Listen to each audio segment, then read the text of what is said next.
Buenas tardes. Vamos a iniciar un tema muy importante, que es el tema de la caricia. Y este tema lo vamos a tratar dentro de una teoría que es el análisis transaccional. Esta teoría fue creada por un psicólogo, psiquiatra, médico, que es Eric Berne.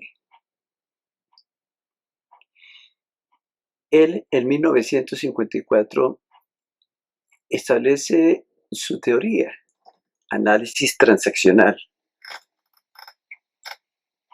Y dentro de esta teoría, que es una teoría sobre la persona, la personalidad, sus estancias de padre, adulto, niño, y sobre las relaciones humanas, relaciones sociales, y que tiene buenas aplicaciones en psicoterapia y en educación. Dentro de esta teoría, una de las cosas que afirma es que el ser humano tiene muchas hambres. Y yo quiero resaltar que tiene que ver mucho con el tema de las caricias. Una de ellas. De hecho, hay situaciones que el ser humano no soporta. Y en este caso me refiero concretamente a la situación de invisibilidad del ser humano, de indiferencia. Tú, yo, cualquier persona, como ser humano, no soportamos la indiferencia. No soportamos no existir para los demás. Porque cuando los demás son indiferentes con nosotros, el mensaje que nos llega es: nosotros no existimos para esas personas. Y entonces surge una necesidad, que es la necesidad básicamente de contacto y la de reconocimiento. Esos son hambres, tenemos hambre de reconocimiento, hambre de contacto con las otras personas. Y la forma de satisfacer esta hambre, el análisis transaccional le llama caricias. Las caricias son una forma de transmitirle a la persona el mensaje: tú existes. Ese es el gran mensaje de una caricia. Y caricias son muchas, y hay de muchas clases. Y no nos referimos únicamente a la tradicional caricia física. Ya en otros videos que vamos desarrollando poco a poco, iremos haciendo como estas precisiones que me parece que son bien importantes que las tengamos en cuenta. Todos necesitamos ser reconocidos y todos necesitamos ser recordados. Y tan es así que dentro del mismo colectivo cultural, aún después de esta vida, aún después de que la persona haya muerto, como que sentimos esa necesidad de recordarlo. Y de ahí los cementerios dan como un testimonio. Yo creo que cuando hacemos un paseo por el cementerio central, el Apogeo, el que sea, y vemos que hay tumbas que están muy adornadas, muy cuidadas, muy visitadas.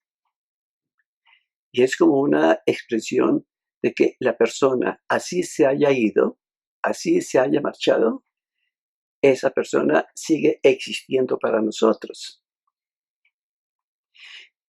En México hay un pueblo, por ejemplo, en donde el cementerio de dicho pueblo tiene dos secciones. Una sección es la sección de los muertos y otra sección es la sección de los verdaderamente muertos. ¿Y cuál es la diferencia? La diferencia está en que la sección de los muertos son tumbas muy bien cuidadas, muy bien adornadas. La persona se fue, la recordamos. Pero realmente, los que realmente están muertos son aquellos cuyas tumbas realmente no han sido cuidadas, no han sido visitadas, han sido abandonadas.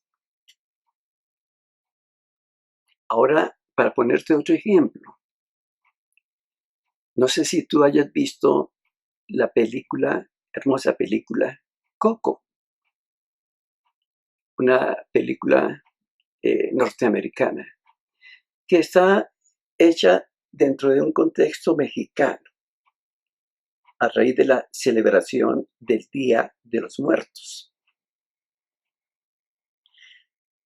Allí el protagonista, que es un niño, Miguel Rivera, viaja al mundo de los muertos y allí encuentra a su tatarabuelo, Héctor se llama él, que murió pero que tiene el peligro de que en la tierra se ha olvidado. Ya la hija, Coco, que es la bisabuela de Miguel, es anciana, es senil y ha perdido la memoria. Y el gran peligro es que si no lo recuerdan, no va a estar la foto de él en el altar de las ofrendas que se acostumbra a vestir allá. Y entonces desaparecerá definitivamente. Y Héctor entonces convence al niño de que vuelva a la tierra. La esposa de Héctor, Imelda se llama, o sea, la tatarabuela, le da la bendición al niño para que pueda volver al mundo de los vivos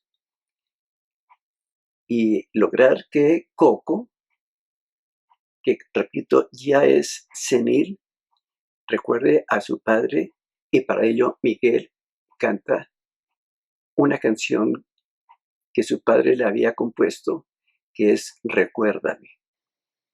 Y cuando el niño comienza a cantar, la bisabuela comienza a recordar entonces a su padre, lo había olvidado, pero entonces a recordar. Y entonces saca las cartas que él le había dado, donde conserva las canciones que le había compuesto. Y allí de la foto que habían puesto en el altar, pues estaba la esposa Imelda, estaba la hija Coco, y estaba él pero sin cabeza, le habían cortado la cabeza a la foto. Entonces prácticamente nadie se acordaba de él. Pero entonces cuando Coco recuerda a su papá, saca entonces el pedacito de foto y la completa con la foto incompleta que tenía Miguel. Y la colocan entonces en el altar de las ofrendas y salva para que siga existiendo esa memoria de Héctor. Ese es como uno de los mensajes. Seguramente la película tiene muchos mensajes, pero ese es uno de los mensajes que revela esa necesidad entonces a nivel humano. Cuando el niño llega a este mundo, el bebé, generalmente hay la satisfacción de tres necesidades. Dos son evidentes. Ese bebé necesita ser alimentado, ese bebé necesita ser protegido de todos los peligros del medio ambiente, pero hay una tercera necesidad que quizás es menos evidente, pero tal vez es mucho más importante, o por lo menos tan importante como las otras dos, que es la necesidad de reconocimiento de ese niño, ya desde el momento en que nace, de bebé.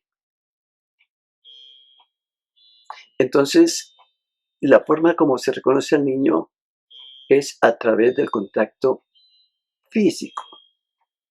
Esa es la forma. Y este contacto físico, para que se pueda dar, se tiene que dar también entonces un apego entre el bebé y el cuidador, que en principio debe ser la madre, debe ser como la cuidadora principal. La Organización Mundial de la Salud estaba interesada en saber qué importancia tenía el cuidado de la madre en la crianza de los niños. Y le pide entonces, le solicita a John Bowlby que haga un estudio de los niños que están allá en el hospital, en el hospicio, en el orfanato, en 1950, 5 años después de terminada la Segunda Guerra Mundial. Y por lo tanto, muchos de esos niños que están allá son niños de huérfanos de papá y mamá que murieron en la guerra. Entonces, allí este psiquiatra inglés desarrolla la teoría del apego, una teoría muy importante. ¿En qué consiste? Según esta teoría, el bebé comienza a desarrollar una serie de conductas para establecer una relación con su cuidador, de manera que le dé seguridad y que le permita entonces explorar su mundo. Este cuidador, según esta teoría del apego, va mucho más allá de la persona que simplemente alimenta al niño. No basta con la alimentación. El cuidador, realmente, para que se establezca esta realidad del apego, tiene que darle afecto al niño, tiene que dedicarle tiempo, tiene que hablarle, mirarle a los ojos, abrazarlo, jugar con él, para que esa conducta entonces se pueda establecer. Por lo tanto, vayamos haciendo claridad, no basta con darle el tetero, es necesario dedicarle tiempo a ese niño, a ese bebé. El día que la mamá desaparezca, sencillamente porque tenga que irse, tenga que no estar presente, pues seguramente habrá otras figuras secundarias ahí. Pero insistimos en la idea de la importancia de que la mamá no solamente le dé al niño leche, sino que también le dé miel en el sentido figurado, que le dedique tiempo, que le dedique afecto. Esa sería como la teoría entonces del apego, fundamental para que el niño pueda realmente avanzar, aprender, desarrollarse y aprender nuevas experiencias sanamente.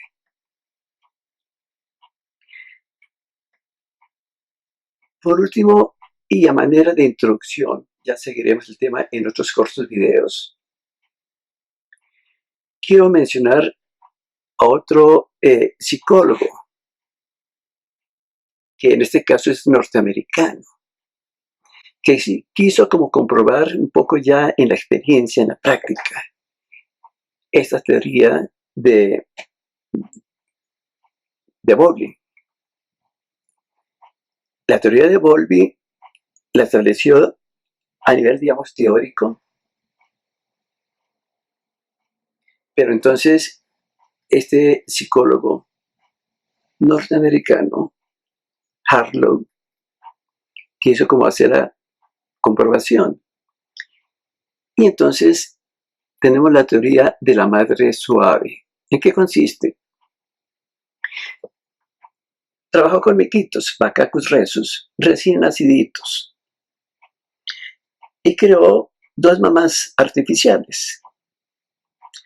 Una mamá construida con metal, digamos con alambre. Y esa mamá tenía como la capacidad de alimentar con un biberón al miquito. Pero había otra mamá, ya el cuerpo era de felpa, era suave, era caluroso, pero no daba tetero. ¿Cuál fue el buen descubrimiento importantísimo?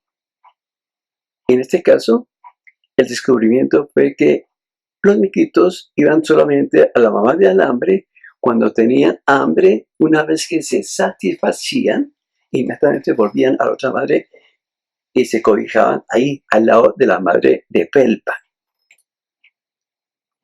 ¿Qué conclusión se saca de este experimento, de esta experiencia?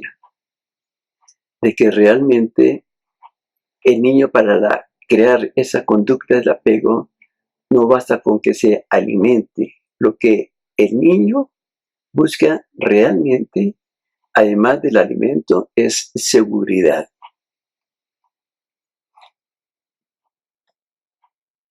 Eso es lo importante, eso es lo fundamental. Entonces, te dejo esas ideas un poco teóricas, pero el propósito es que en videos posteriores vamos aterrizando ya a nuestra realidad, a la vida práctica.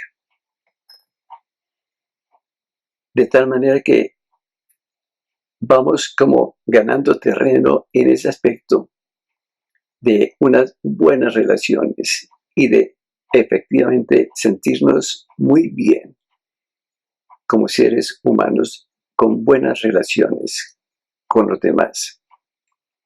Entonces seguiremos concretando y profundizando el tema de las caricias. Les agradezco mucho la atención y seguiremos en contacto. Muchas gracias.